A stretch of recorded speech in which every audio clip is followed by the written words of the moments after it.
Commander Thelvan had seen war for 200 years. He had commanded fleets across 16 star systems and watched civilizations rise and fall under the banner of the Vryn Empire.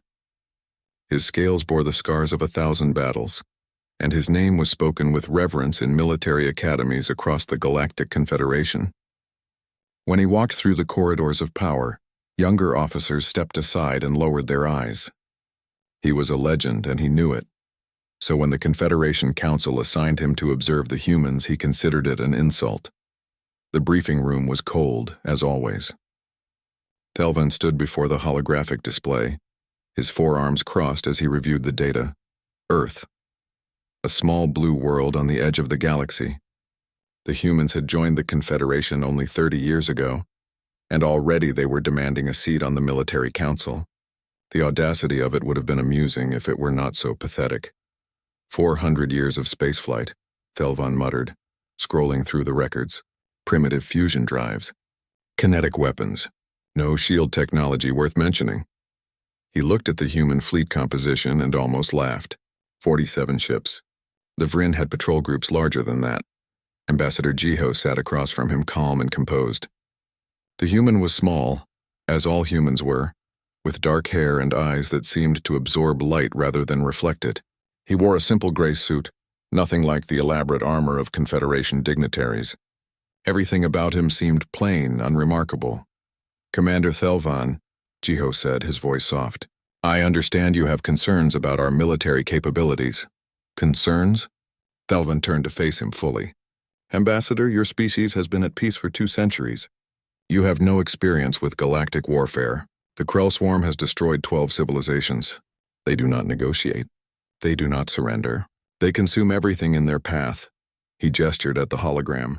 And you wish to face them with 47 ships? Jiho nodded slowly. We do. Why? Thelvan demanded. Is this pride? Some need to prove yourselves? The human was quiet for a moment. Then he smiled, and something in that smile made Thelvan uncomfortable, though he could not say why. We volunteered because we understand what is at stake, Commander. The Krell are attacking the outer colonies. If they are not stopped, they will reach the core worlds. Millions will die. And you think you can stop them? Thelvan shook his head. Ambassador, I have fought the Krell. I have seen what they do. Your weapons cannot penetrate their bio-armor. Your ships are too slow to escape their hunting packs. You will be slaughtered, and the Confederation will lose 47 ships it cannot afford to replace. Perhaps, Jiho said, but we must try. Thelvan studied the human for a long moment. There was something in the ambassador's eyes, something that did not match his calm demeanor. It was not fear. It was not even determination. It was something older, something that made the scales along Thelvan's spine prickle with unease. The Council has assigned me as your military advisor, Thelvan said finally. I am to accompany your fleet and provide tactical guidance. In truth, Ambassador, I believe they expect me to bring your people home when you realize the magnitude of your mistake. We appreciate your experience. Commander. Jiho stood and extended his hand, a human gesture of agreement. Thelvan touched it briefly with one of his smaller hands. The human's skin was warm, almost hot. Their biology ran at a higher temperature than most species, he remembered, as if they burned from within. 3 days later, Thelvan stood on the bridge of the human flagship, Horizon's Edge. It was smaller than he expected, and the design was strange. Where Vryn ships were elegant, flowing constructions of metal and crystal, the human vessel was blocky, angular, almost brutal in its simplicity. The corridors were narrow. The lighting was dim. Everything felt compressed, claustrophobic. Admiral Kyung greeted him with a formal salute. The admiral was older, his hair white, his face lined with age. Humans live such short lives, Thelvan thought. This man had perhaps 60 years, and he was already ancient by their standards. Welcome aboard, Commander, Kyung said. His voice was rough like stone grinding against stone. I hope our accommodations are adequate. They are sufficient, Thelvan replied. He looked around the bridge. The crew moved with quick efficiency, their movements precise and practiced. They were disciplined. He would grant them that, but discipline meant nothing against the Krell. Admiral, I have reviewed your battle plans. I must advise against engaging the enemy directly. The Krell outnumber you 10 to 1. Noted, Kyung said. He turned to a young woman at the weapons station. Captain Minji, status report. Captain Minji looked up from her console. She was young, perhaps 30 human years, with sharp features and eyes that never seemed to blink. All ships ready, Admiral. Weapons charged. Crews at battle stations. Krell fleet approaching Rigel Station, another officer called out. ETA 20 minutes. Thelvan felt his pulse quicken. 20 minutes. The battle was happening now, not in days or weeks. The humans were not waiting. They were not establishing supply lines or defensive positions. They were simply rushing forward to meet the enemy. Admiral, Thelvan said carefully, standard Confederation doctrine requires a defensive posture.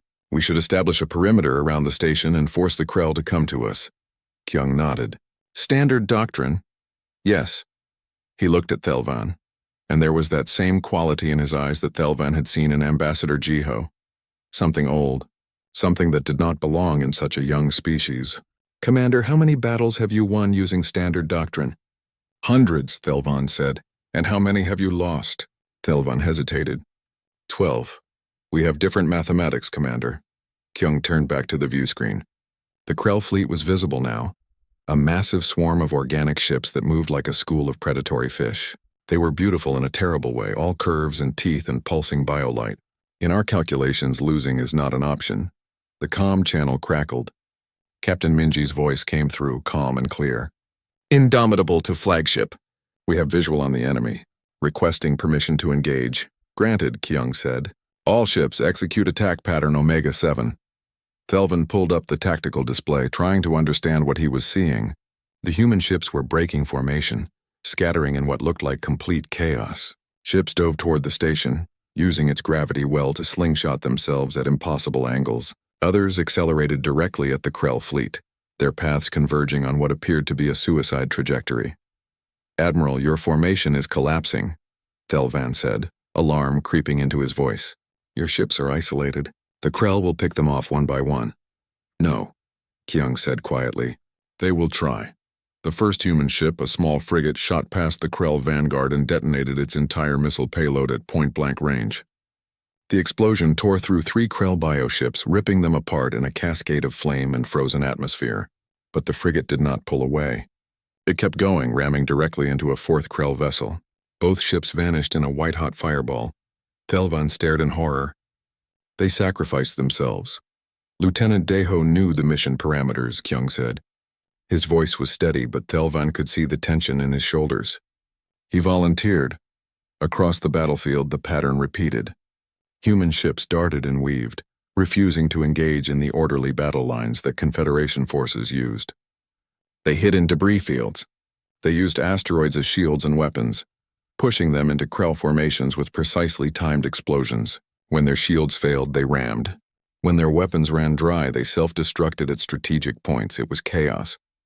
It was madness. It was working.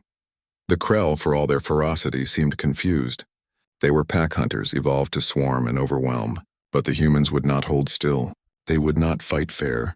They attacked from impossible angles, retreated when they should have pressed forward, and sacrificed their own ships with a cold calculation that made Thelvan's blood run cold. Captain Minji's ship, the Indomitable, took heavy fire. Thelvan watched on the tactical display as her shields failed, as her hull breached in a dozen places. The Krell swarmed toward her, sensing weakness. Captain Minji, retreat, Thelvan said into the comm. Your ship is lost. Evacuate now. There was a pause. Then Minji's voice came back, slightly distorted by damage to her communications array. Negative, Commander. Engineering reports reactor containment is failing. I can use it. Use it? Thelvan looked at Admiral Kyung. What does she mean? Kyung's face was stone. She means she is going to detonate her reactor manually. On the screen, the Indomitable turned one last time. It accelerated toward the largest Krell command vessel, the bioship that coordinated the entire swarm's movements. Minji's voice came through one final time, calm and clear. For Earth, she said. For the Confederation. For everyone who comes after us. The Indomitable struck the Krell command ship at full speed. For a moment, nothing happened. Then the reactor went critical, and a miniature sun bloomed in the darkness of space. When the light faded, both ships were gone. And with them, the coordination that had made the Krell fleet so dangerous. The remaining Krell ships faltered, their movements becoming erratic. The human fleet, battered and reduced to 24 vessels, pressed their advantage. They showed no mercy. The weeks after the Battle of Rigel Station passed in a blur of activity. The human fleet regrouped, repaired what could be salvaged, and mourned their dead. Thelvan attended the memorial service for the fallen crews, standing awkwardly among the humans as Admiral Kyung read names. 537 names. Captain Minji's name was last. Thelvan had seen death before. He had ordered soldiers to their deaths, had watched fleets burn, had signed documents that condemned thousands. But he had never seen this. The humans did not weep openly. They stood in silence, their faces hard as stone, and when the ceremony ended, they simply returned to their duties. The dead were honored, remembered, and then the survivors moved forward. It disturbed him more than he wanted to admit. He spent his days studying the human fleet, trying to understand their tactics. The more he learned, the less sense it made. Their ships were designed with redundancies that seemed wasteful. Every system had a backup, and every backup had a backup. Their weapons were less powerful than Confederation standard, but they carried more of them packed into every available space. Why so many small weapons? He asked Lieutenant Deho one afternoon. The young officer had survived the battle after all. His frigate had been destroyed, but he had made it to an escape pod. Now he was back on duty, assigned to a new ship as if nothing had happened. Deho looked up from his console. Because if the main batteries fail, we still need to fight, Commander. And if the secondary batteries fail, we need the tertiary systems. And if everything fails, we ram them. He said it so casually, as if sacrificing one's ship was just another tactical option. Your people seem very comfortable with dying, Thelvan observed. Not comfortable, Deho corrected. Ready? There is a difference. Thelvan did not understand the difference, but he was beginning to sense it. The humans trained constantly. Even during repair operations, crews ran drills. Combat simulations played out on every screen. Soldiers practiced close quarters fighting in the narrow corridors. They moved through their daily routines with the same intensity they brought to battle. One evening he found himself in the ship's gym. He had not meant to go there, but his wandering through the horizon's edge had led him to the door, and curiosity pulled him inside. What he saw made him stop. Humans were fighting each other, not training exercises, not simulations. Actual physical combat, fists and feet and bodies slamming together on padded mats. Sergeant Dongyun, a broad-shouldered Marine with scarred knuckles, was teaching younger soldiers how to break bones, how to kill with their bare hands. The violence was shocking. The humans were fragile compared to most species. Their bones broke easily, their skin tore, yet they threw themselves at each other with no hesitation. Dongyun noticed him watching and walked over, breathing hard. Commander Thelvan, can we help you with something? I was observing your training, Thelvan said carefully. Why do you practice such close combat? Modern warfare is conducted at distance, ship to ship, weapon systems and shields. Until it is not, Dongyun said simply. Until your ship is boarded. Until your weapons fail. Until you are face to face with the enemy and all you have left are your hands. He wiped sweat from his face. We prepare for the worst, Commander. Always. This seems excessive. Dongyun smiled, and it was not a friendly expression. Come spar with me, Commander. Let me show you.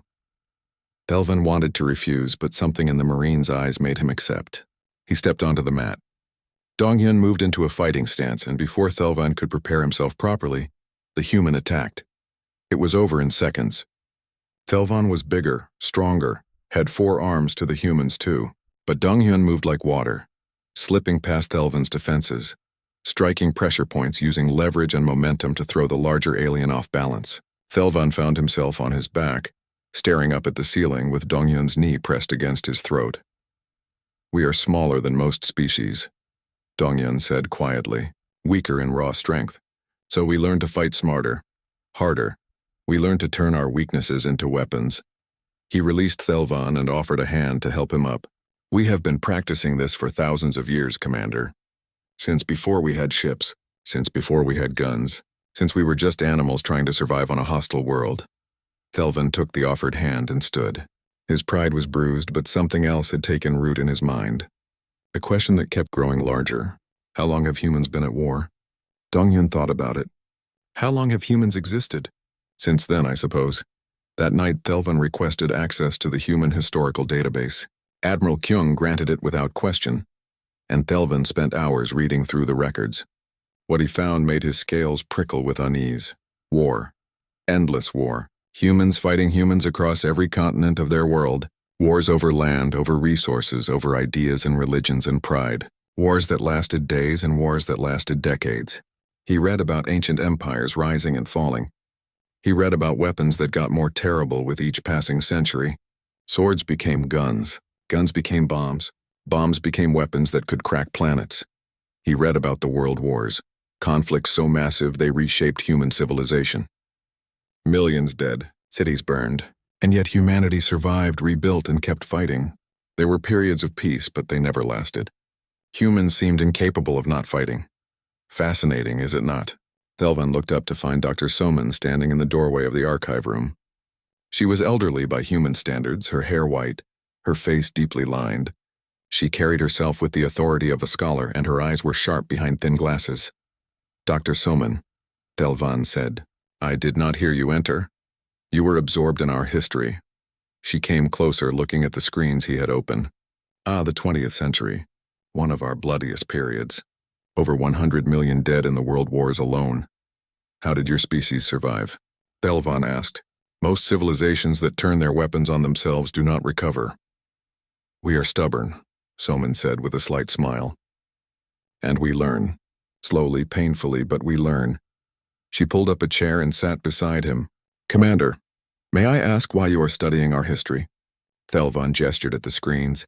I am trying to understand what I saw at Rigel Station. Your tactics, your willingness to sacrifice. It makes no sense according to standard military doctrine. That is because you think of war as an exception, Soman said, a temporary state between periods of peace. For humans, it is the opposite. Peace is the exception. War is our natural condition. We have been fighting since before we had language. It is written into our genetics, our psychology, our entire civilization. That is horrifying. Is it? Soman tilted her head. Or is it simply honest?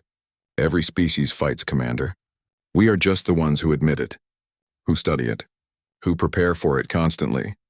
She pulled up another file, and images of human military academies filled the screen. We teach warfare to our children. We make games of it. We write songs about battles and tell stories about warriors. Violence is part of our cultural DNA. Thelvan watched footage of human soldiers training. They moved through simulated combat scenarios with practiced ease. The Confederation has armies, he said. Warriors. But we do not glorify war. Because you do not need to, Soman replied. You are strong enough that war is a choice. For humans, for most of our history, war was survival. We fought or we died. And that desperation, that existential fear, it shaped us into what we are. She pulled up another file, and Thelvan saw weapons he did not recognize. Nuclear weapons, Soman explained. We developed them in the mid-20th century. Bombs that could destroy entire cities in seconds. We built thousands of them, pointed them at each other. For 50 years we lived under the shadow of mutual annihilation. But you did not destroy yourselves. No, because we understood the cost. Soman's expression was grave. We came very close, Commander. Multiple times, but we stepped back from the edge. We learned what happens when war becomes total, when you are willing to destroy everything to win. She looked at him. That is what you saw at Rigel Station. We know what total war means.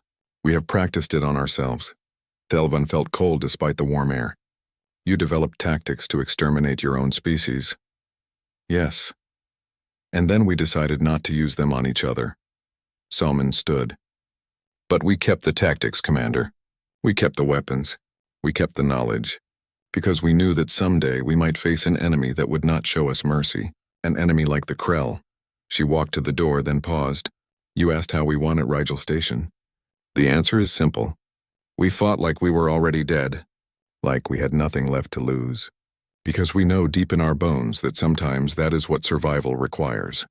After she left, Thelvan sat in silence, staring at the screens full of human history, war after war after war, death tolls that climbed into the millions, and yet humanity endured, growing stronger, learning from each conflict, turning their capacity for violence into a science.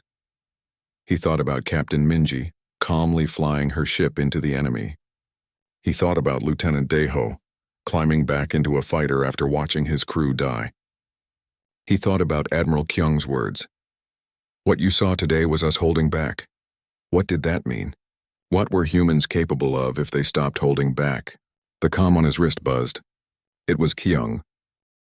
The human fleet gathered at Rally Point Theta, deep in the Veil Nebula where sensor readings were unreliable and visibility was limited. Thelvan watched as more ships arrived, jumping in from various points across the sector. They were not the vessels he expected. These were not warships. They were cargo haulers, mining vessels, even civilian transports, all armed, all converted into makeshift weapons of war. "This is your fleet?" Thelvan asked, unable to hide his disbelief. "Admiral, these ships are not built for combat." "They are now," Admiral Kyung replied. He stood on the bridge of the horizon's edge, studying the tactical display with calm focus. "We learned a long time ago that any tool can be a weapon if you use it correctly." New vessels continued to arrive. Thelvan counted 60 ships, then 80, then 100. They were mismatched, irregular, nothing like a proper military fleet. And yet they moved with coordination, taking up positions in a formation that made no sense by Confederation standards. "How many ships do you have?" Thelvan asked. "Enough," Kyung said. A new figure entered the bridge, and Thelvan recognized Ambassador Jiho. The diplomat looked different now. He wore a military uniform and carried himself with the bearing of a soldier. "Admiral Kyung, Earth Command sends their approval. Project Endgame is authorized." "Understood." Kyung nodded to his communications officer. "Signal all vessels. Begin Phase 1. Thelvan pulled up his personal tactical display, trying to understand what he was seeing. The human ships were dispersing, spreading out across the nebula in seemingly random patterns. "Admiral, your formation is breaking apart." "It is supposed to," Kyung said. He gestured to the display. "The Krell think in terms of mass and momentum. They swarm, they overwhelm through numbers, so we will not give them a target to swarm." "Guerrilla warfare," Jiho said, coming to stand beside Thelvan. "We perfected it over centuries, Commander. When you are outnumbered, when the enemy has superior strength, you do not fight on their terms. You make them fight on yours." Over the next 3 days, Thelvan watched as the humans implemented their strategy. They seeded the nebula with sensor pods and weapon platforms. They rigged asteroids with explosives. They established hidden supply caches and fallback positions. Every action had a purpose, every movement part of a larger plan that only became clear when Thelvan stepped back and looked at the whole picture. They were building a trap, a massive, complex, three-dimensional trap that spanned an entire star system. Commander Jisoo arrived with a ship unlike anything Thelvan had seen before. The Prometheus was sleek and angular, covered in strange markings and equipped with weapons he did not recognize. Jisoo herself was young, barely 30, with quick eyes and a smile that made Thelvan nervous. "Commander Thelvan," she said cheerfully, "I have heard you are learning about human warfare. Exciting, is it not?" "That is one word for it," Thelvan replied carefully. "What is your ship, Commander Jisoo?" "Experimental," she said with that unsettling smile. "We have been working on some new technologies. The Confederation has rules about certain weapons, but since we are operating independently now, we thought we might test a few concepts." "What concepts?" Jisoo's smile widened. "You will see." The Krell came on the 5th day. 12,000 ships, just as the intelligence had predicted. They moved through space like a living thing, a vast swarm of organic vessels pulsing with bioluminescence. Their fleet was so large it registered as a gravity anomaly on long-range sensors. Thelvan stood on the bridge of the horizon's edge and felt his heart sink. The human fleet numbered just over 100 ships now, after reinforcements, 100 against 12,000. It was not a battle, it was annihilation. "All ships, battle stations," Admiral Kyung ordered. His voice was calm, almost peaceful. "Remember your training, trust your crews, and do not hesitate." The Krell fleet entered the nebula, and the trap sprang. The first wave of attacks came from the hidden weapon platforms. Missiles streaked out of the darkness, targeting the Krell vanguard. Explosions bloomed like flowers across the enemy formation. But the Krell were adapted to ambush tactics. They had thick armor, redundant systems. The missiles barely slowed them. Phase 2, Kyung ordered. The asteroids moved. Thelvan watched, in amazement as massive rocks some kilometers across suddenly changed course. They had been hollowed out and fitted with primitive engines, turned into gigantic kinetic weapons. They slammed into the Krell formation with devastating force, crushing bioships and scattering the enemy fleet. But still the Krell came on. They adapted quickly, spreading out to avoid the largest asteroids, moving in smaller groups that were harder to target. Their bioships began to hunt the human vessels hiding in the nebula. "Now, Jisoo," Kyung said quietly. The Prometheus dropped, out of stealth, appearing directly in the middle of the Krell formation. Thelvan gasped. It was a suicide position. The Krell would tear the ship apart in seconds, but Jisoo did not fire conventional weapons. Instead, the Prometheus released clouds of something that looked like metallic dust. The clouds spread rapidly, touching the Krell bioships and then beginning to glow. "Nanites," Jiho explained, seeing Thelvan's confusion. "Microscopic machines. They disassemble matter at the molecular level." Thelvan watched in horror as the first Krell ship simply came apart. Its organic hull dissolved like ice under hot water, pieces drifting away into space. Then another ship went and another. The nanite clouds spread through the Krell formation like a plague, consuming everything they touched. "That is banned technology," Thelvan said. "The Confederation outlawed molecular weapons centuries ago." "The Confederation did," Jiho agreed. "Humanity did not sign that treaty." The Krell fleet panicked. They tried to flee the nanite clouds, but the microscopic machines spread too quickly. Hundreds of ships dissolved before the Krell commanders could coordinate a response. When they finally did, they began destroying their own ships that were infected, trying to contain the spread. It worked, but it cost them. By the time they had burned out the nanite infection, they had lost over 1,000 vessels. Phase 3, Admiral Kyung said. The human fleet emerged from hiding. All 100 ships dropped stealth and opened fire simultaneously. But they did not use normal weapons. Thelvan saw beams that looked like solid light cutting through Krell hulls. He saw missiles that phased through shields before detonating. He saw energy weapons that simply made Krell ships vanish as if they had never existed. "What are these weapons?" he demanded. "Experimental," Kyung said. "Theoretical. Things we have been working on for decades but never used because the Confederation considered them too dangerous." He looked at Thelvan. "We told you we were holding back at Rigel Station, Commander. This is what happens when we do not hold back." The battle became a nightmare. The Krell, for all their numbers, found themselves fighting an enemy they could not predict. The humans did not follow any known tactical doctrine.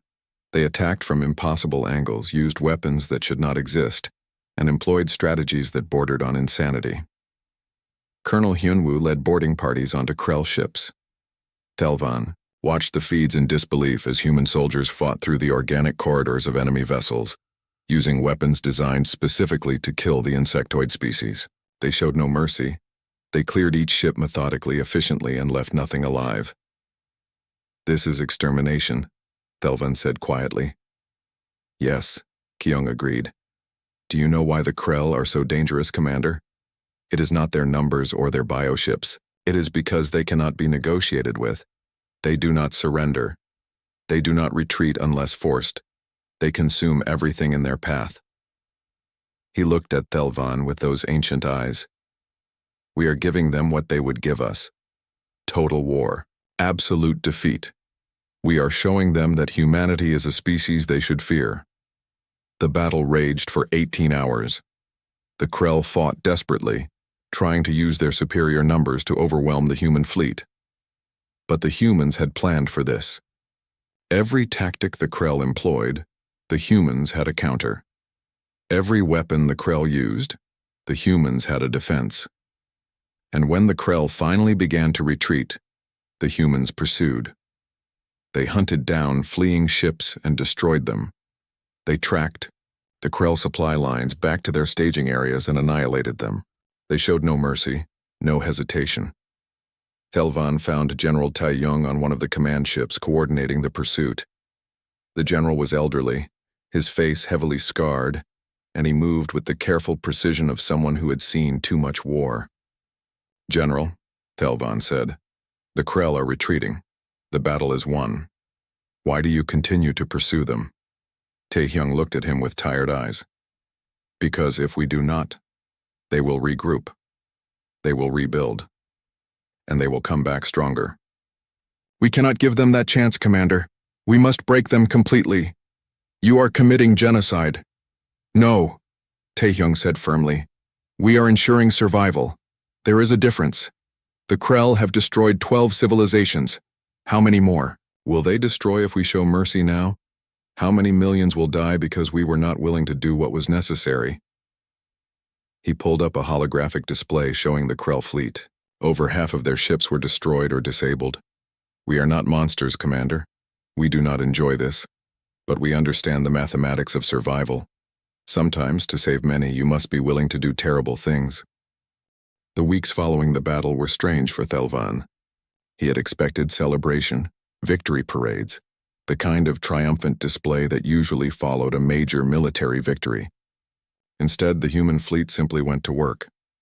Medical ships arrived to treat the wounded Krell. Human engineers boarded the disabled bioships to assess damage and begin repairs. Scientists worked around the clock to develop a cure for the virus they had unleashed. The same species that had nearly committed genocide now worked tirelessly to save their enemy.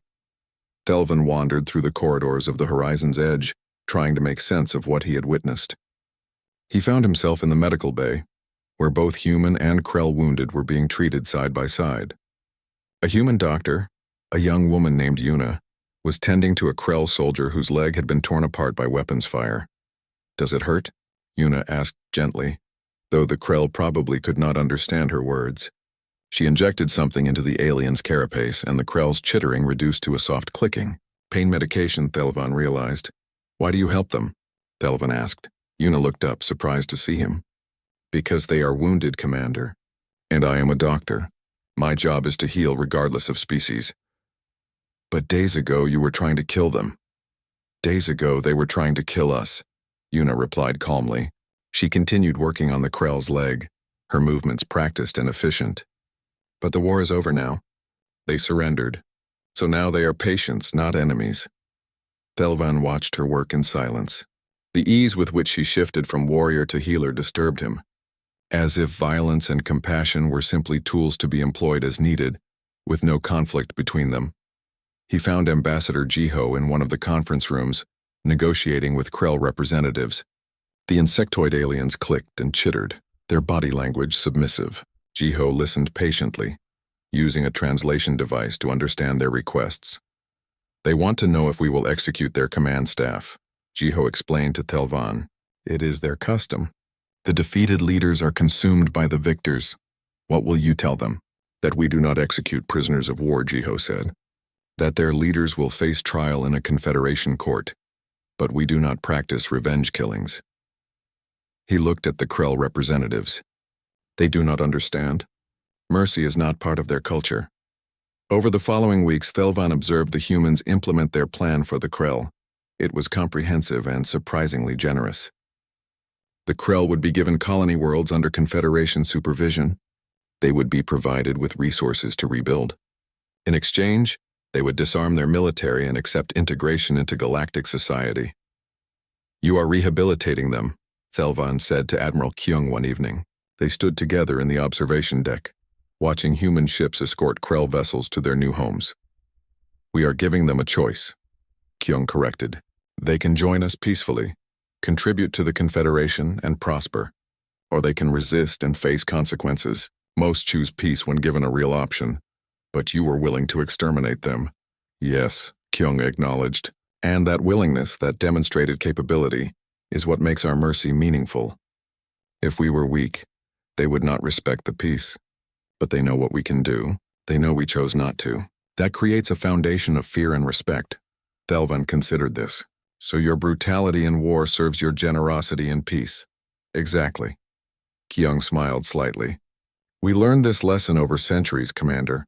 We fought wars of extermination against ourselves. We know what happens when you destroy your enemy completely. You create martyrs. You breed resentment that lasts for generations. But if you defeat your enemy absolutely and then offer them dignity and a path forward, you can turn enemies into allies.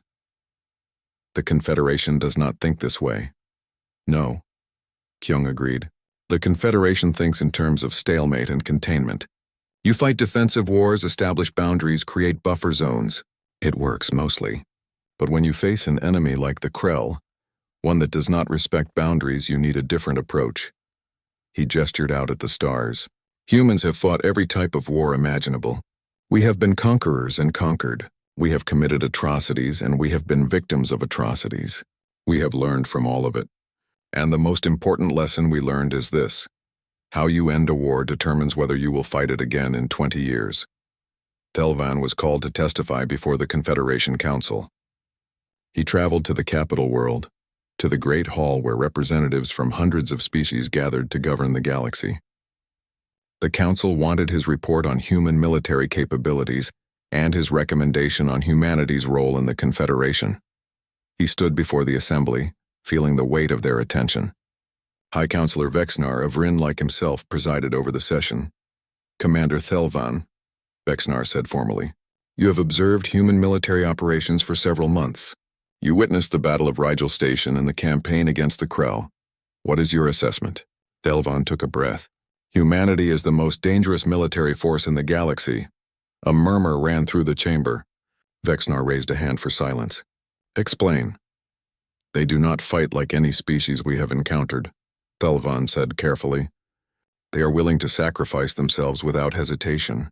They employ weapons and tactics that violate our understanding of acceptable warfare. They are capable of extreme brutality when they believe it is necessary.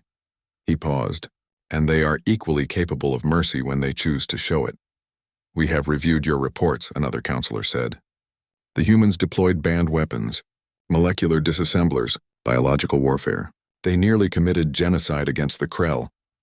Nearly, Thelvan emphasized, but they did not. When the Krell surrendered, the humans accepted. They could have exterminated their enemy completely, but they chose mercy. Should we be grateful that they showed restraint? Vexnar asked. Or concerned that they were willing to go so far in the first place? Thelvan considered his words carefully. I believe we should be both grateful and concerned. But most importantly, we should be educated. Humans understand war in ways we do not. They have experience with total conflict that the Confederation lacks, and they have shown that they can be both our most valuable allies and our most dangerous opponents. You recommend accepting them as military partners? I recommend listening to them, Thelvan said. They won a war that we thought was unwinnable. They defeated an enemy that had destroyed 12 civilizations. They did it with a fraction of the forces we thought would be necessary. We can learn from them. The Council debated for hours. Some wanted to isolate humanity, to treat them as a potential threat. Others wanted to integrate them fully into Confederation military command. Finally, they reached a compromise.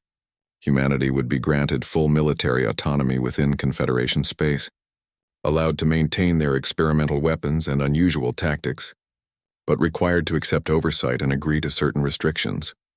When Thelvan returned to the horizon's edge to deliver the news, he found Admiral Kyung and Ambassador Jiho waiting for him in the conference room.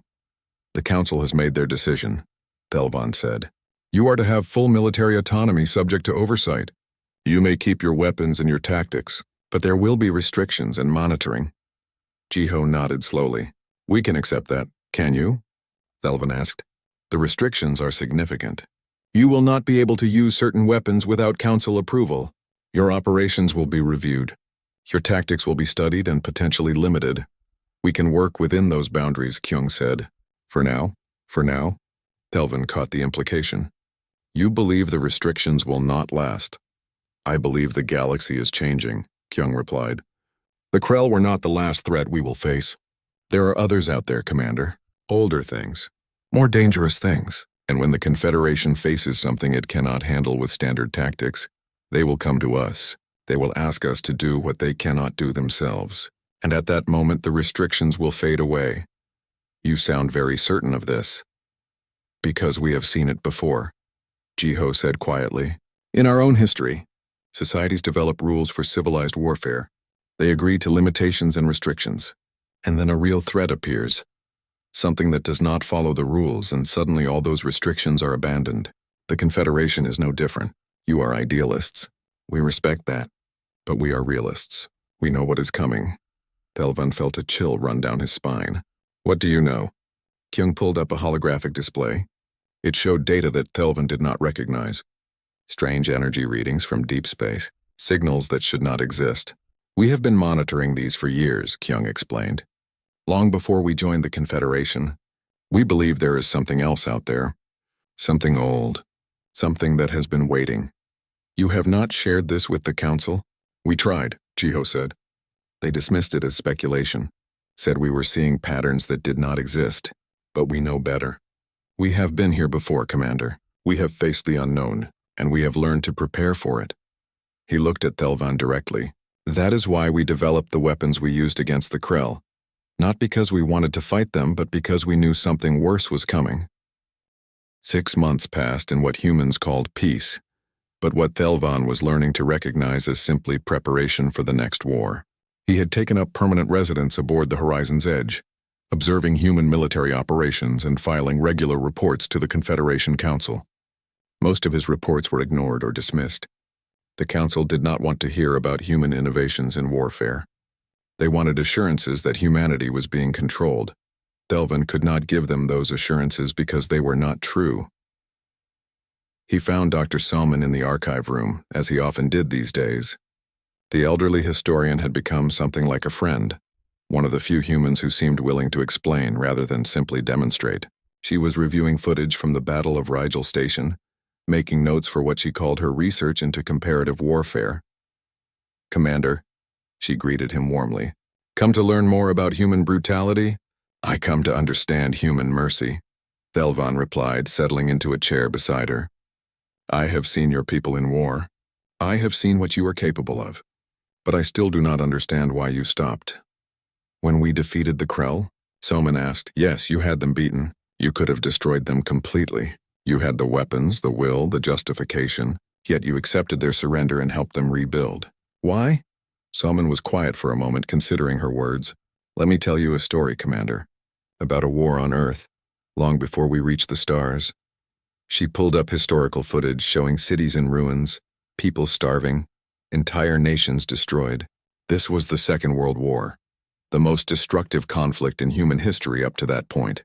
60 million dead, cities bombed to rubble, and when it ended, the victors had a choice. She showed him more footage, destroyed nations being rebuilt, former enemies working together. They could have crushed the defeated nations completely, salted the earth, ensured they would never rise again. Instead, they helped them rebuild. They invested in their former enemies. They turned them into allies. Soman looked at him. Do you know why? Mercy? Pragmatism, Soman corrected.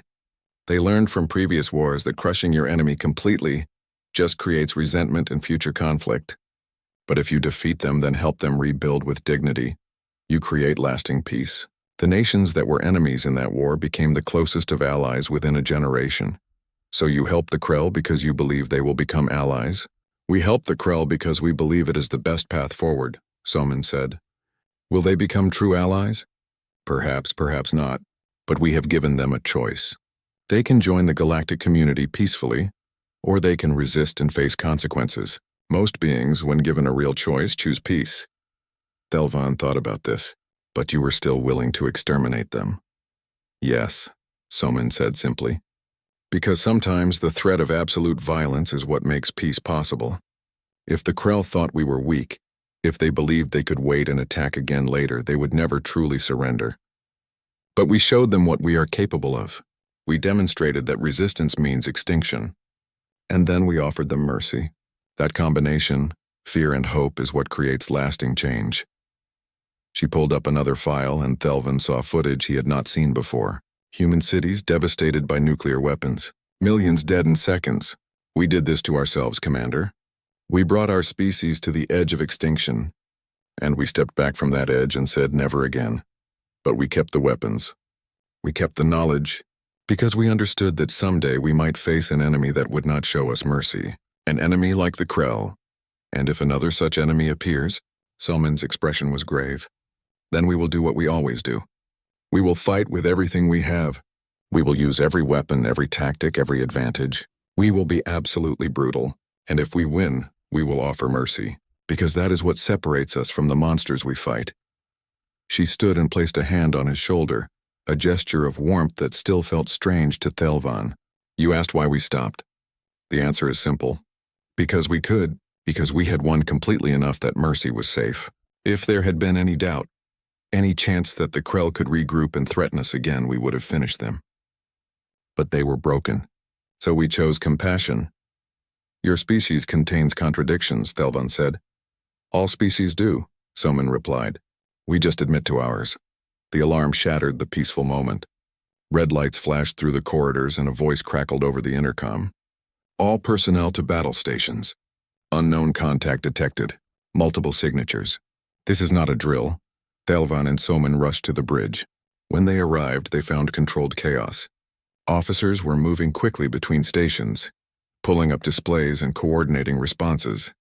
Admiral Kyung stood at the center of it all, calm as always. But Thelvan could see tension in the set of his shoulders. Report, Kyung ordered.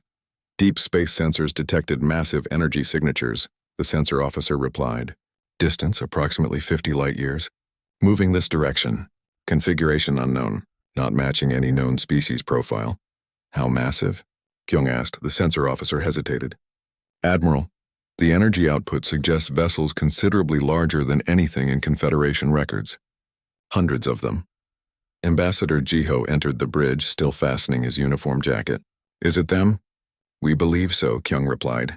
He pulled up the sensor data on the main view screen.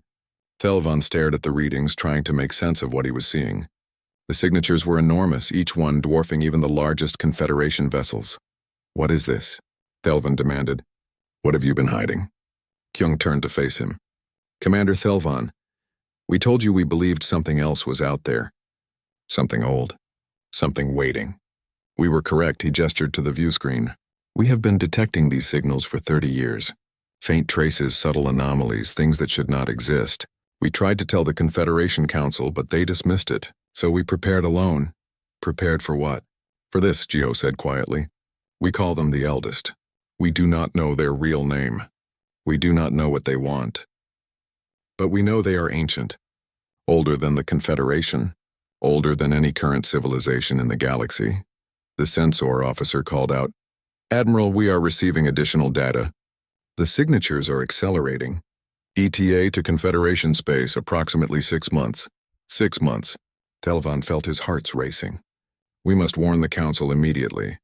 We will, Kyung agreed. But Commander, you need to understand something. The Confederation is not ready for this.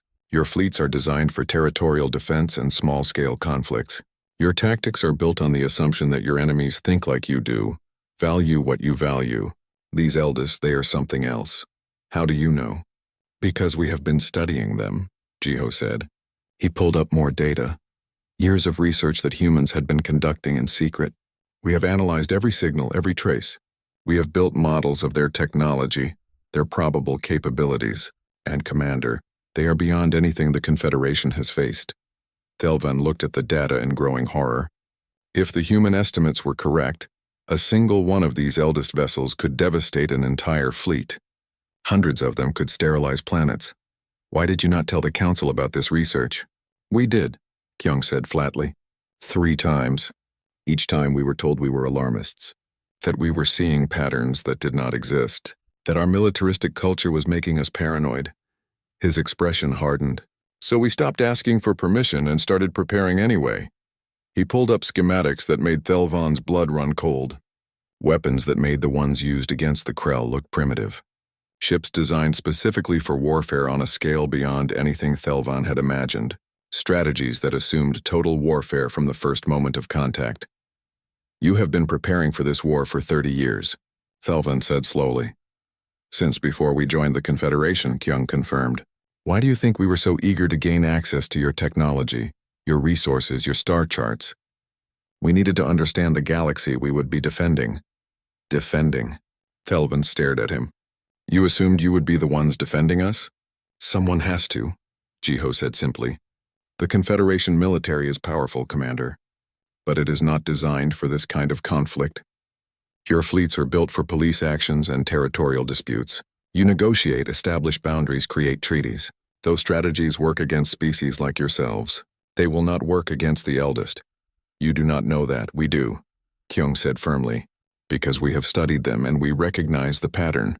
The eldest are like the Krell, but worse. They do not negotiate. They do not compromise. They simply take what they want and destroy what resists. And they are coming for all of us.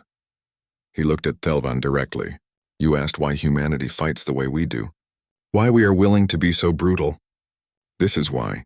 Because we have learned that sometimes the universe produces enemies that cannot be reasoned with, cannot be bargained with, can only be fought. And when you face such an enemy, mercy is not a virtue. It is a death sentence. The bridge was silent.